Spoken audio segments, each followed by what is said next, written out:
Hello दोस्तों, स्वागत है आपका हमारे यूट्यूब चैनल पर। तो हमने एक नई सीरीज स्टार्ट की है हमारे यूट्यूब चैनल पर, जो कि करंट अफेयर से रिलेटेड होगी। इसमें आपको वीडियो अच्छे मिलेंगे और डिस्क्रिप्शन में आपको उसका पीडीएफ भी मिल जाएगा। तो पहले हम वीडियो बना चुके हैं 20 लाख करोड़ के आर्थिक राहत पैकेज पर। तो ये हमारा उस सीरीज में दूसरा वीडियो है, जिसमें कि आज का जो करंट न्यूज चल रही है वो है आरबीआई द्वारा रेपो रेट में गिरावट की गई है। तो इससे संबंधित जो भी फैक्ट हैं वो हम आपको इस वीडियो में बताएंगे। तो यह आरबीआई गवर्नर शक्तिकांत दास का अहम फैसला है, जिसके द्वारा रेपो रेट में गिरावट की गई। यह गवर्नर शक्तिकांत दास ने एक अहम फैसला लेकर के रेपो दर में कमी की है।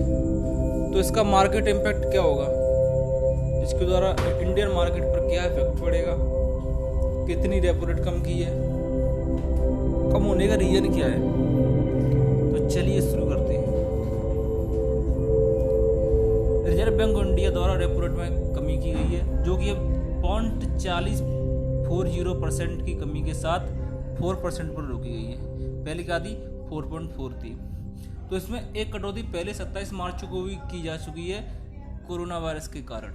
ठीक है, तो कोरोना वायरस के कारण यह कटौती क्यों की गई, कोरोना वायरस ने ऐसा क्या किया कि ये कटौती करनी पड़ी। तो कोरोना वायरस द्वारा जो समस्त हमारे देश की जो आर्थिक गतिविधियां थी, कारखाने, फैक्ट्री, एमएसएमई सेक्टर, जो भी आर्थिक सर्विस सेक्टर, जो भी आर्थिक गतिविधियां होती थी भारत में, वो कोरोना वायरस के कारण जो लॉकडाउन हुआ था उसके कारण बंद हो गई थी।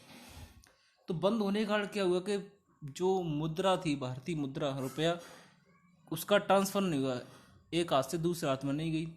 अगर मुद्रा एक जगह रुकेगी तो अर्थव्यवस्था कमज़ोर होगी, सीधी सी बात है। तो अर्थव्यवस्था, मार्केट में पैसा नहीं रहा, इसके कारण जो भी पैसा बचा था लोगों के पास, वह पैसा लोगों ने अपनी जो भी जमा पूंजी थी उसका उपयोग अपनी दैनिक उपभोग की वस्तुओं में कर लिया। तो आज कंडीशन ये हुई कि मार्केट में पैसा नहीं रहा। तो वह पैसा लाने के लिए, आर्थिक गतिविधियों को बढ़ावा देने के लिए, एक पहले प्रधानमंत्री साहब का जो 20 लाख करोड़ का राहत पैकेज आया था, उसके बाद यह आरबीआई द्वारा दूसरा अहम फैसला, इसमें रेपो रेट को कम किया गया। ठीक है, जिससे कि आर्थिक गतिविधियां सुचारू रूप से चल सकें। तो मैं बताऊंगा बाद में रेपो रेट क्या होती है, इसका कम करने का इम्पैक्ट क्या हुआ। पहले आप फैक्ट समझें, ये हाईलाइट कर ले। 4% पर रोकी गई, और रेपो रेट कम होने के साथ साथ रिवर्स रेपो रेट भी कम कर दी गई। रिवर्स रेपो रेट 3.35% कर दी गई। अब ये दोनों कम होने के पीछे मार्केट पर क्या इम्पैक्ट आएगा, बैंकों पर, जो ये फाइनेंशियल इंस्टीट्यूट है उन पर क्या इफेक्ट आएगा इसका। तो मैं पहले बता चुका हूँ, कोरोना वायरस के कारण भारत डगमगा चुकी भारतीय अर्थव्यवस्था को रफ्तार देना है। इसके द्वारा भारतीय अर्थव्यवस्था को रफ्तार दी जाएगी, जिससे कि मार्केट में अधिक से अधिक मुद्रा पहुंच सके। तो यह रिवर्स रेपो रेट और रेपो रेट कम होने के मार्केट पर या इंडियन इकोनॉमी पर क्या प्रभाव है। इसके द्वारा क्या होगा, बैंकों में नकदी बढ़ेगी। बैंकों में जो नगद पैसा है उसकी मात्रा बढ़ेगी। यह बढ़ेगी क्यों, क्योंकि रेपो रेट कम है। कम होने के कारण बैंक आरबीआई से अधिक पैसा लेंगे, तो अधिक पैसा लेंगे तो अधिक पैसा बांटेंगे। फिर किसी भी एक्टिविटी में पैसा बांटेंगे बैंक, आरबीआई उन्हें ज़्यादा पैसा देगा, क्योंकि रेट कम है। 4% ब्याज पर आरबीआई बैंकों को पैसा दे रहा है। ठीक है, तो घर और गाड़ी खरीदने वालों को सस्ते ब्याज दर पर ऋण मिल सकेगा। अगर बैंकों को आरबीआई से सस्ते में मिलेगा तो बैंक भी आगे सस्ते में देंगे। ठीक है, तो जो भी ईएमआई है, ईएमआई अर्ली मंथ इन्वेस्टमेंट, वह पहले की अपेक्षा कम हो जाएगी। कम इसी कारण होगी क्योंकि जो बैंक जो अपनी फाइनेंशियल एक्टिविटी करते हैं वो आरबीआई से पैसा लेके करते हैं। तो यह पैसा कम ब्याज पर आएगा तो बैंक भी कम ब्याज पर देंगे। ये तो इसके प्रभाव, फ्यूचर इम्पैक्ट है। अब इसका फैक्ट आप देख लें तो जो रिवर्स रेपो दर थी वह तो 3.75 से 3.35 कर दी गई, 3.75 से 3.35 कर दी गई। और जो रेपो दर थी वह 4.4% से 4 कर दी गई।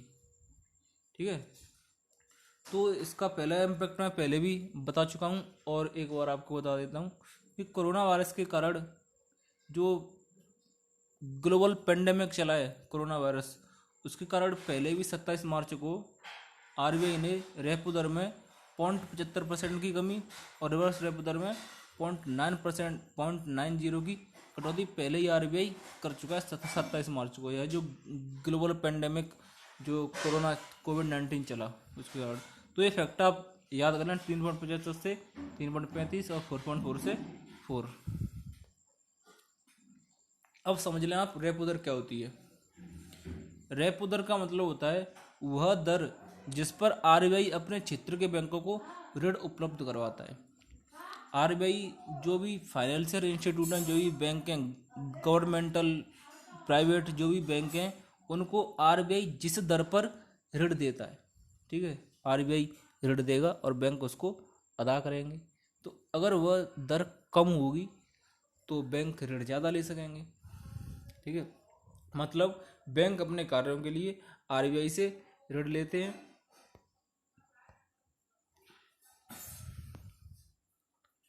और उस ऋण पर जो ब्याज बैंकों को अदा करना होता है उसे हम क्या कहते हैं, रेपो दर। और रिवर्स रेपो दर भी समझ लें आप एक बार। और भी कई सारे फैक्ट होते हैं लेकिन जो आज बात हो रही है वो रेपो दर और रिवर्स रेपो दर की बात हो रही है। बैंकों के सभी आर्थिक कार्य पूर्ण हो जाने के बाद, जैसे कि बैंक ने जो बैंक की कोई जो जमा पूंजी हैं, जो भी देयताएं देने के बाद और बैंकों में जो कंज्यूमर जो पैसा जमा करता है वो जमा होने के बाद जो भी प्रॉफिट, मतलब बैंक का जो पैसा बचता है उस पैसे को बैंक आरबीआई में जमा करवा देते हैं। तो अगर पैसा आरबीआई में जमा है तो वह पैसा आरबीआई का हो गया। ठीक है, तो उस पैसे के एवज में आरबीआई को बैंकों को एक ब्याज देना पड़ेगा, मतलब आरबीआई बैंकों को ब्याज देता है, तो उस ब्याज को हम कहते हैं रिवर्स रेपो दर। ठीक है, रेपो दर मतलब जो बैंक आरबीआई को देते हैं और रिवर्स रेपो दर मतलब जो आरबीआई बैंकों को देता है। इतना ही था।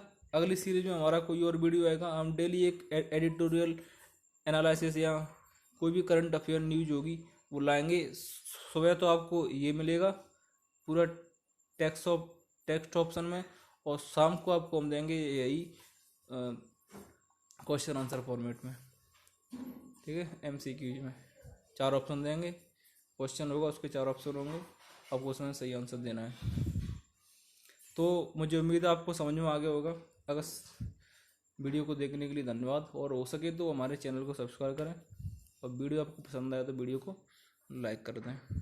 धन्यवाद।